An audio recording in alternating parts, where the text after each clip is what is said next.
নির্বাচন তিনি দিতে চান এই বছরের ডিসেম্বর থেকে শুরু করে আগামী বছরের জুনের মধ্যবর্তী কোনো এক সময়, কিন্তু তিনি সুনির্দিষ্ট কোনো রোডম্যাপ দেননি, কোনো মাস সপ্তাহ তিনি ঘোষণা করেননি।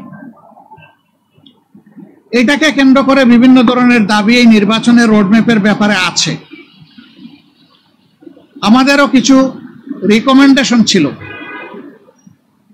আমরা তার প্রতি সম্মান রেখেই বলেছিলাম যে দায়িত্ব আমরা সবাই মিলে তাকে দিয়েছি, তিনি চেয়ে নেননি এবং তিনি দলের পক্ষ থেকেও নির্বাচিত কোনো দায়িত্বশীল নেতা নন, বরঞ্চ তিনি জনগণের ঐক্যমতের ভিত্তিতে এই জায়গাটায় একটা গুরুবার তিনি গ্রহণ করেছেন।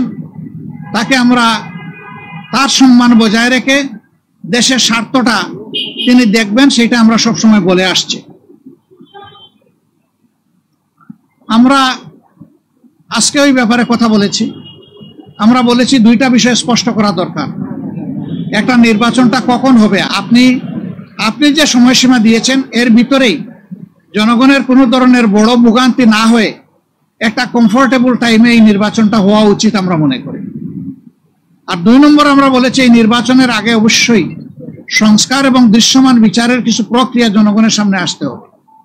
সংস্কার শেষ না করে যদি কোনো নির্বাচন হয়, এই নির্বাচনে জনগণ তাদের প্রত্যাশা পূরণ করতে পারবে না। আবার সংস্কার করা সম্ভব না। মাত্র 5টা সুনির্দিষ্ট বিষয়ে তারা হাত দিয়েছেন, এতটুকু নিষ্পত্তি হওয়া উচিত সন্তোষজনকভাবে। এর পাশাপাশি এখানে জুলাই প্রক্লেমেশনের ব্যাপার স্যাপার আছে, এগুলা সংস্কারের সাথে জড়িত। তো অনেক দলের দাবি দেওয়ার মধ্যেও কিছু ভিন্নতা আছে, এটা থাকবে, দল যেহেতু আলাদা মতেরও ভিন্নতা থাকবে, এটাই স্বাভাবিক। গণতন্ত্রের সৌন্দর্য হচ্ছে আমার মতটি আমি প্রকাশ করব, আরেকজনের মতের প্রতি আমি শ্রদ্ধা দেখাবো। আমি কারো মতকে তুচ্ছ জ্ঞান করব না, উপহাস করব না এবং কাউকে অপমানিত করব না। কিন্তু আনফরচুনেটলি এই সীমা আমরা অনেকেই রক্ষা করে চলতে পারি না, আমাদের পারা উচিত। গণতন্ত্রের স্লোগান হচ্ছে let us agree to disagree.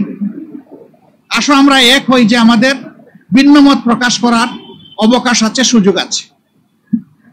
এই থিওরির উপর আমাদের সকলকে আসতে হবে।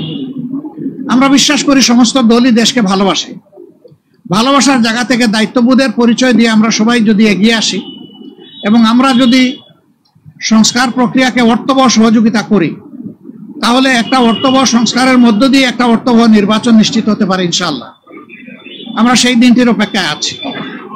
সমাজে যে অস্থিরতা দেখা দিয়েছিল এই বিষয়টাকে কেন্দ্র করে, প্লাস বিভিন্ন ব্লকেটকে কেন্দ্র করে আপাত দৃষ্টিতে তা কিছুটা কেটেছে।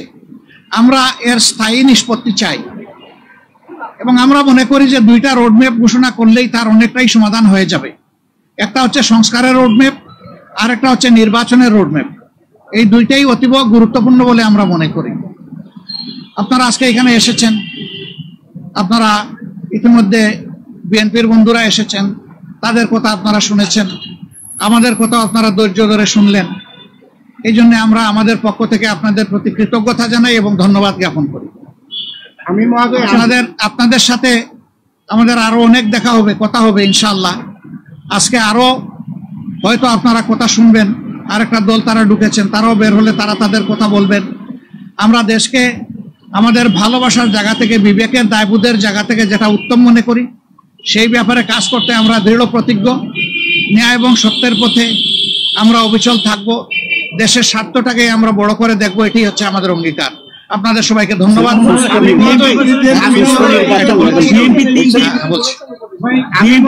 আপনারা যে আজকে আলাপ করলেন এটার প্রেক্ষিতে আপনারা কোনো সময়সীমা বেঁধে দিয়েছেন কিনা এবং আপনারা সংস্কারের পরে নির্বাচন চাচ্ছেন কিনা?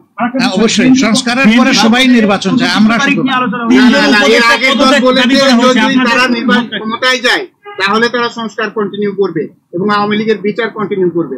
আপনারা কি এটা বিএনপি কখনো কখনো বললে, তারা কিন্তু বারবার এখনো বলছে যে আমরা সংস্কারের বিরোধী নই, তবে নির্বাচনের রোডম্যাপটা আমরা চাই সুনির্দিষ্টভাবে, সেটা তো আমরাও চাই।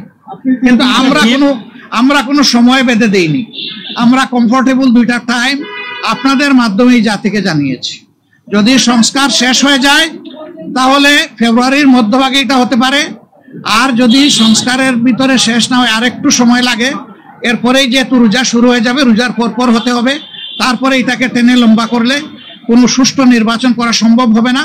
আমাদের দেশের আবহাওয়া এটা এলাও করবে না। আপনাদের দুইটা রোডম্যাপের বিষয়ে প্রধান উপদেষ্টা কি বললেন, যে দুইটা দাবি জানাইছেন সে দুইটার ব্যাপারে তিনি গভীর মনোযোগ সহকারে শুনেছেন এবং আমাদের এটা আস্থা হয়েছে যে তিনি বিষয়টাকে ইতিবাচক ভাবে নিয়েছেন। আচ্ছা, বিএনপির পক্ষ থেকে তিনজন মহোদয় গিয়েছেন, আপনাদের এটা কি চান বা তাদের পদত্যাগ চাওয়াটাকে আপনারা কিভাবে দেখেন? তারা বলছে নির্বাচনে বা সরকার নিরপেক্ষতার জন্য তাদের পদত্যাগ করা দরকার। পদত্যাগ চাইলো বিএনপি আর ফতোয়া দিবে জামাতে ইসলামী, এটা কি মানায়? তারা যারা পদত্যাগ চেয়েছেন এই ব্যাপারে তারাই ব্যাখ্যা ভালো দেবেন। আমরা কারোই কোনো পদত্যাগ চাইনি এবং এই সময় আমরা যখন ওই রকম প্রয়োজন অনুভব করব তখন আপনাদের মাধ্যমে জানাই দেব। মনে করছেন এই যে অস্থিরতার অবস্থা বিরাজ করছে, আপনারা আমরা আশাবাদী কতটুকু মনে করছেন? পুরাটাই দূর হবে ইনশাআল্লাহ।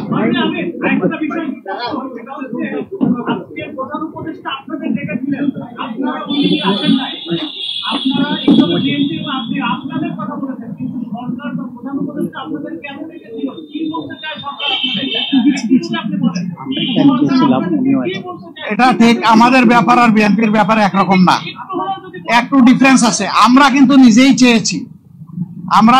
চেয়েছি এবং টাইমটা ফিক্স আপ হয়েছে। কালকে আপনারা সংবাদ মাধ্যমে এটা অলরেডি জানতে পেরেছেন। হ্যাঁ, সেটা আমি পরে আসতেছি। ওনার দাওয়াত আমরা পেয়েছি, এটা অস্বীকার করব না, কিন্তু এর আগে আমরাই চেয়েছি এবং আমাদের চাওয়ার প্রেক্ষিতেই আজকে সন্ধ্যা 6টায় এই সময়টা নির্ধারিত হয়েছিল।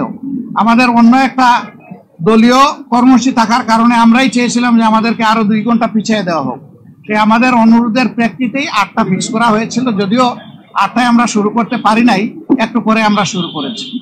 উনি ডেকে এইটুকুই বলেছেন, দেশ আমাদের সবার, আমি অবশ্যই অর্থবহ, সুষ্ঠু, স্বচ্ছ একটা নির্বাচন দিতে চাই, আমি যেন তেন কোনো নির্বাচন দিতে চাই না। এবং তিনি আমাদের কথা মনোযোগভাবে শুনেছেন আর বলেছেন যে আপনাদের পরামর্শগুলা আমি প্রয়োজন মনে করি, আপনারা যে পরামর্শ দেবেন অবশ্যই আমি এগুলা কনসিডারেশন নেব, অন্যদের কথা আমি শুনবো এবং আগামী কালকেও তিনি আরো অনেকগুলা দলকে দাওয়াত দিচ্ছেন।